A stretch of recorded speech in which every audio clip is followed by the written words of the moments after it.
शिक्षा मंत्री डोटासरा के रिश्तेदारों के आरएएस में चयन का मामला पकड़ रहा है तूल। शिकायतकर्ता थाने और अदालत में दायर करा रहे हैं परिवाद।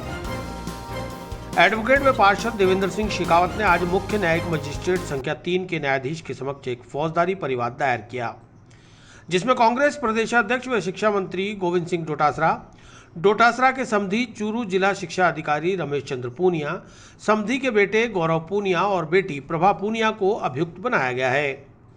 एडवोकेट देवेंद्र सिंह शेखावत ने बताया कि अपने पद और हैसियत का बेजा इस्तेमाल कर गोविंद सिंह डोटासरा ने अपने बेटे, बहू और उनके रिश्तेदारों का आरएएस में चयन कराकर योग्य अभ्यर्थियों की योग्यता की धज्जियां उड़ाई है।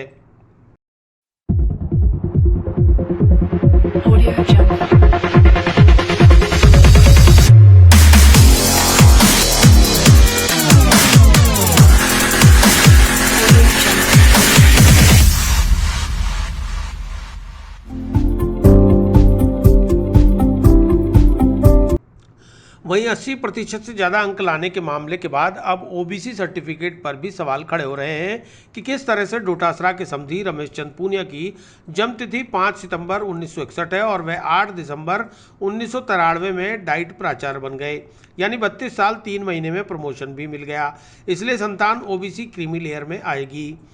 ओबीसी कोटे का लाभ उन्हें नहीं दिया जा सकता, लेकिन उन्होंने आरएएस फॉर्म में अपने ओबीसी होने का प्रमाण पत्र पेश किया, जो कि निराधार है, इसलिए उनकी नियुक्ति रद्द होनी चाहिए।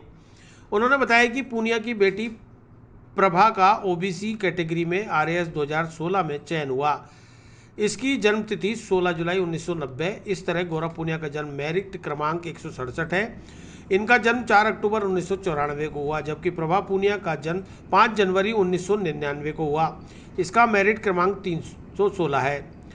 इनका भी ओबीसी कैटेगरी में चयन हुआ है। देवेंद्र ने आरोप लगाया है कि अभियुक्त गणों द्वारा मिलीभगत कर, पद प्रभाव व राजनीतिक रसूखातों का दुरुपयोग कर, कूट रचित दस्तावेज तैयार कर इनका उपयोग और उपभोग कर अनुचित लाभ प्राप्त किया गया है, जिसकी निष्पक्ष जांच होनी ही चाहिए।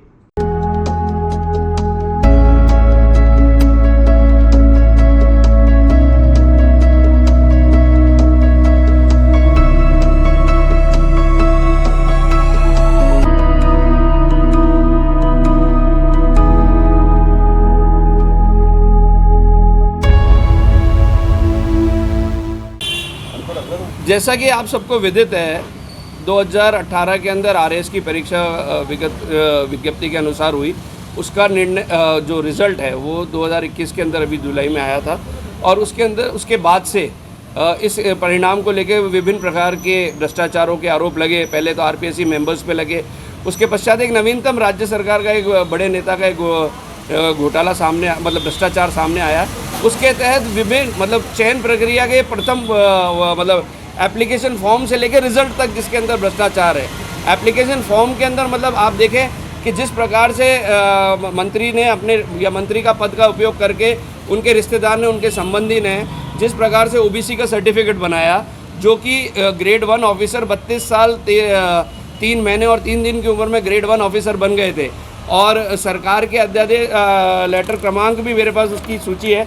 उसके तहत ये पूर्ण रूप से है कि राज्य सेवा के अंदर प्रथम 40 वर्ष से कम वर्ष के यदि कोई व्यक्ति अगर प्रथम श्रेणी में आ जाता है तो वो प्रथम श्रेणी जॉब लेवल पे फर्स्ट ग्रेड में आ जाता है, तो वो क्रीमी लेयर में आ जाता है। और जब वो क्रीमी लेयर में आ जाते हैं तो उसके पश्चात वो ओबीसी के किसी भी लाभ को लेने के लिए उत्तराधिकारी नहीं है।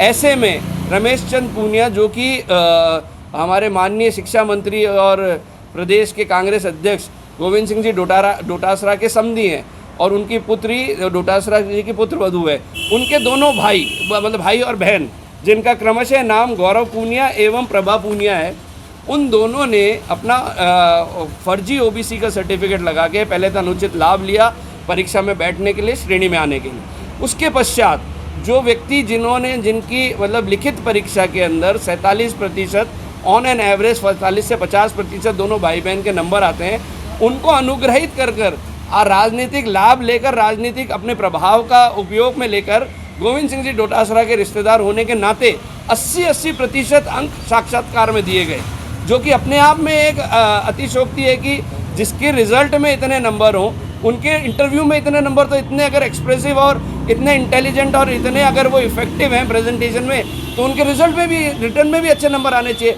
किंतु ये पूर्ण रूप से ये है कि कई ऐसे अभ्यर्थी हैं जिनके रिटर्न में 70% अंक है, जिन्होंने रिटर्न में बहुत अच्छा स्कोर किया है और उनको इंटरव्यू में बहुत कम अंक दिए, 20%, 30% या मिनिमम लेवल पे जो कट ऑफ पे। तो इससे उनके हितों पर कुठाराघात हुआ है। और निश्चित तौर पर ओबीसी के वे 2 व्यक्ति जो इसके लिए मतलब जो एलिजिबल थे, जो जिनके क्राइटेरिया एलिजिबल था ओबीसी का, उन 2 ओबीसी की सीट भी खाई क्रीमी लेयर होने के बाद। और उसके बाद अपने प्रभाव का मतलब प्रभाव का राजनीतिक अपने जो भी उनका जो पावर है उसका मिसयूज़ करके उन्होंने अपने एग्रीव्ड पार्टी को ज़्यादा से ज़्यादा परसेंटेज नंबर दिलाने की कोशिश करी।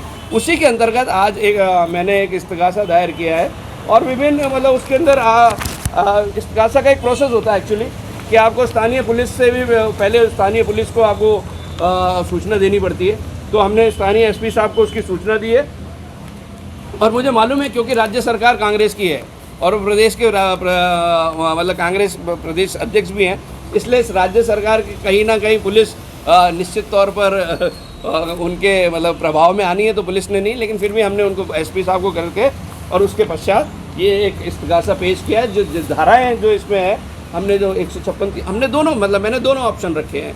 मैंने माननीय न्यायालय से निवेदन किया है कि अगर स्वयं के विवेक पर भी अगर न्यायालय चाहे तो कॉग्निजेंस लेकर इसके ऊपर कार्रवाई करे, अन्यथा 156(3) के अंदर इस्तिगासा करके मतलब इस पर कॉग्निजेंस लेके माने जो भी संबंधित, क्योंकि ये सिविल लाइन थाना आरपीएससी सिविल लाइन थाना अजमेर के अंतर्गत आती है और ये सिविल लाइन थाना हमारे एसीजेम 3 कोर्ट के क्षेत्राधिकार में आता है, इसलिए एसीजेम 3 के अंदर हमने इस प्रकार का ऐसे और धारा है 409, 420, 467, 68, 100 मतलब 471, 166, 100 एवं 120 भी।